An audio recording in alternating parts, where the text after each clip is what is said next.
time, there lived many kinds of animals in the woods.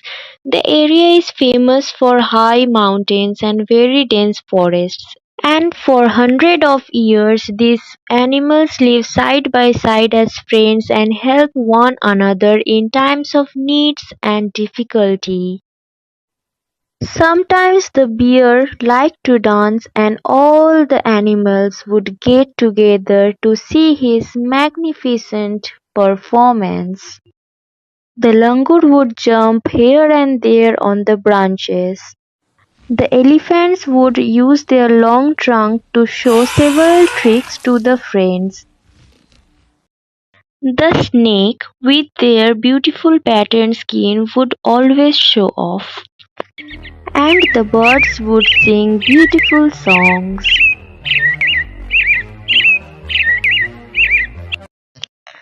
Often, by popular request, the proud peacock would display his colorful tall feathers behind him in the shape of a huge fan and begin a graceful dance that would last for many hours. And all the animals would clap and cheer at the impressive display.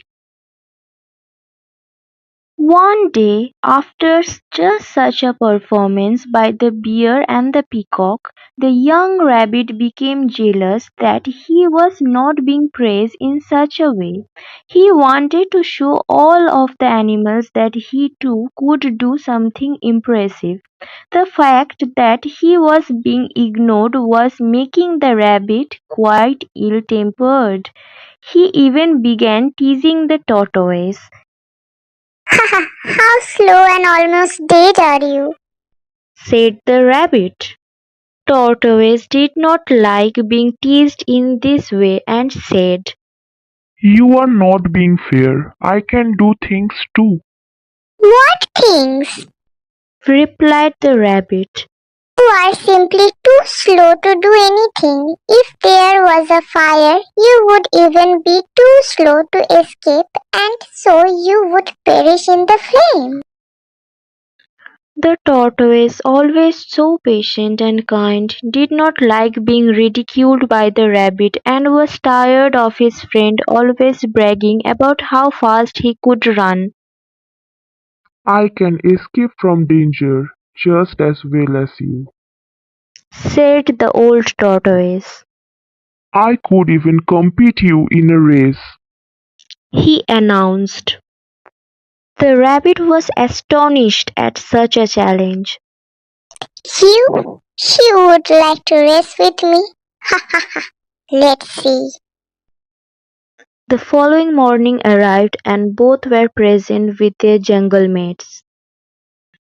Both the tortoise and the rabbit stood at the starting line. The race began after a count of 3, 2, 1. The rabbit immediately skipped and hopped from the starting line and in a second reached a tree several meters away. In that span of time, the tortoise, who had only managed to move a couple of inches from the starting line, the rabbit ran with all its power and just felt sleepy at a point of time. The rabbit yawned and fell asleep. Eventually, the tortoise reached the position where the rabbit was sleeping. The tortoise continued at his steady pace along the racetrack, passing the lazy rabbit who was still sleeping under a tree. The tortoise smiled to himself and carried on his slow and steady progress until he crossed over the finish line to win the race. The rabbit, who is still sleeping, was dreaming of his winning award.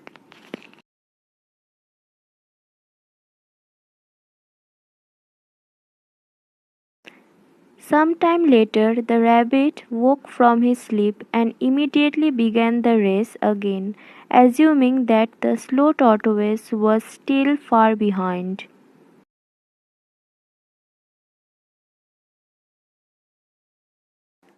When the rabbit was about to reach the ending point, he saw that the tortoise had already reached the point before him.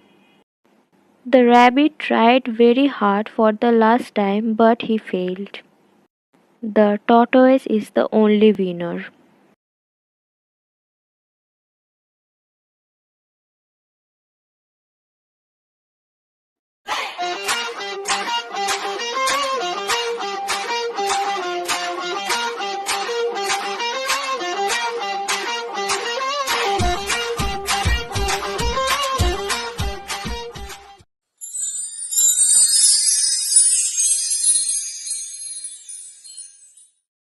Long time ago, in a village, there lived a beggar who was extremely lazy and poor at the same time.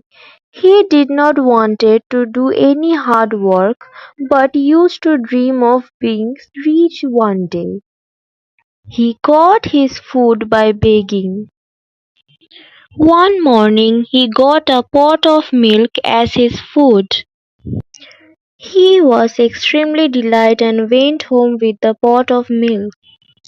He boiled the milk, drank some of it, and put the remaining in a pot. He added slight curds in the pot for converting the milk to curd. He then lay down to sleep. Soon he started imagining about the pot of curd while he lay asleep. He dreamed that if he could become rich somehow, all his miseries would be gone. His thoughts turned to the pot of milk he had set to form curd. He dreamed on. By morning, the pot of milk would set, it would be converted to curd. I would churn the curd and make butter from it. I would heat the butter and make ghee out of it. I will then go to that market and sell that ghee and make some money. With that money, I will buy a hen. The hen will lay many eggs which will hatch and there will be many chicken. I will soon have a poultry farm of my own. I will sell all the hens of my poultry and buy some cows and open a milk dairy. All the village people will buy milk from me. I will be very rich and soon I shall buy jewels. The king will buy all the jewels from me. I will be so rich that I will be able to marry an exceptionally beautiful girl from a rich family. Soon I will have a handsome son. If he does any mischief, I will be very angry, and to teach him a lesson, I will hit him with a big stick. During this dream, he involuntarily picked up the stick next to his bed and thinking that he was beating his son, raised the stick and hit the pot. The pot of milk broke and he awake from the daydream.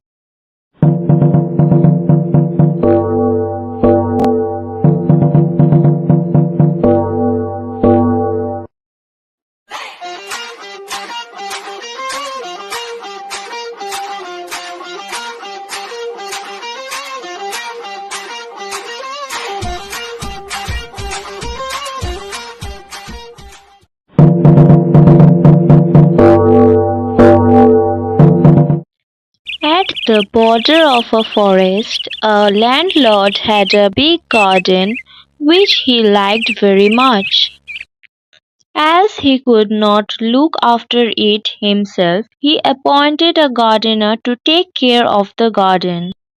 The gardener was very faithful and looked after the garden very well. However, it was the summer season and he had to water the plants daily. As a result, there was no holiday for him, because if he ever took leave, even for a day, most of the plants would dry up. Whenever he approached the landlord with a request to take even a day off, the landlord would puff up and say, Who would water the plant in your absence? As there is no one else to water the plant in your absence, I am afraid I cannot grant you any leave. The gardener was frightened and had no reply, and as a result he had to give up the thoughts of taking any break. And hence the drudgery continued. One day, as the annual temple festival was to take place in the gardener's village, he was very eager to go and participate in the festivities. Hence, he decided to take at least one day off, but did not have the courage to face the landlord and ask for a day off. So he thought all night and came up with a plan. He decided to approach a group of monkeys that were staying in a nearby forest. The gardener cautiously approached the leader of the monkey and told him that he was a gardener and worked in the big house bordering the forest. He pointed out the house and the leader of the monkey nodded in acknowledgement. The gardener said that the house belonged to the landlord and that he was a cruel and unkind man. He went on to add that the landlord did not give him a single day rest. The gardener then put forth his plight to the leader of the monkey. He said, Tomorrow is a big festival in my village and I wish to go and participate. Can you possibly help me? the monkey chief was a bit taken aback, and he had no idea as to how help the poor gardener. He asked the gardener. In what way can I or my subjects help you? The gardener then laid down his plan. For one day starting tomorrow, you and your subjects please look after my work. The gardener was relieved and happy. He gave some fruits to the monkey and quickly left for his village to take part in the temple festival. However, the monkeys had one doubt. They had no idea as to how much water they should pour on each plant as they forget to ask the gardener. So they approached the chief and told him about their problem. The monkey chief thought for a while and said, You have to water each plant according to the length of its root. his subjects then asked the leader on how they could find the length of the root. The monkey chief got a bit angry, dismissed them and said, Put out each plant, find out how far the roots have gone in, and put them back, and then water each plant accordingly. The monkeys were awestruck at their chief's wisdom, and they all applauded. The chief then proudly asked his subjects to get down to work without delay.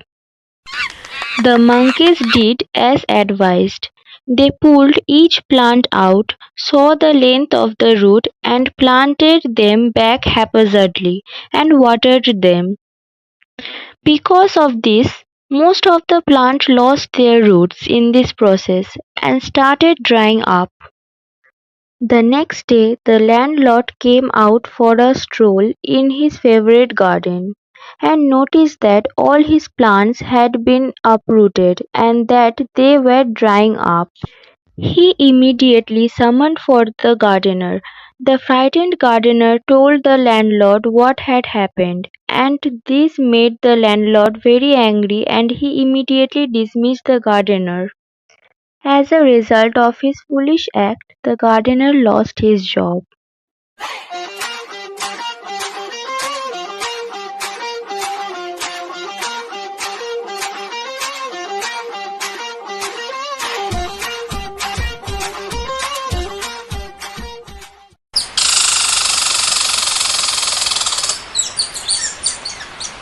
Once upon a time, in a forest close to the river bank, there lived a crane with his family. They were very unhappy. Every time the wife laid eggs in their nest, a big black cobra would live in a hollow in the tree, would eat them up. The crane had a friend, the crab. He went to his friend, the crab, and shared his misery. I feel so hopeless. That sneaking thief has eaten our egg again. Complained the crane angrily. Don't worry. Said the crab comfortingly. You need not be hopeless when you have a friend like me. We will come up with a solution. The crab sat to think up for a plan. Suddenly he jumped up and rushed to the crane. Friend, I have a wonderful plan. Said the crab, and whispered something into the crane's ear. The crane flew back to his nest and told his wife all about the crab's plan. He was very excited. Are you sure this will work? Asked the wife. I hope we are not making a mistake. Think twice before going ahead with this plan. But the crane was eager to try out the plan. The crane flew down to the river bank and began to fish. Hunting for a couple of hours, he caught several little fishes and went down to the hole in which a mongoose lived.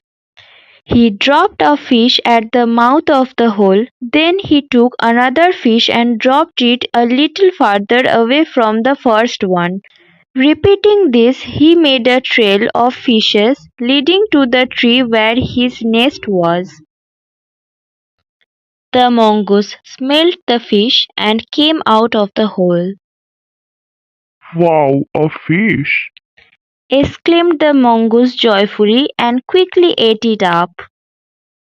He then followed the trail of fishes. As he neared the tree where the cranes and the snake lived, the trail ended. Finding no more fishes, he looked around. Suddenly he came across the black cobra at the foot of the tree. Seeing the mongoose, the cobra fought for his life. Both fought for a long time, and in the end the mongoose killed the snake. The cranes, who were watching the fight from their nest, sighed with relief. The next day, the mongoose began to follow the same trail, hoping to find more food. When he came to the tree where the trail ended, he decided to climb the tree in search of food. The cranes, who were away at the river bank, returned to find the mongoose climbing down the tree. On looking in their nest, they discovered that this time the mongoose had eaten up all their eggs.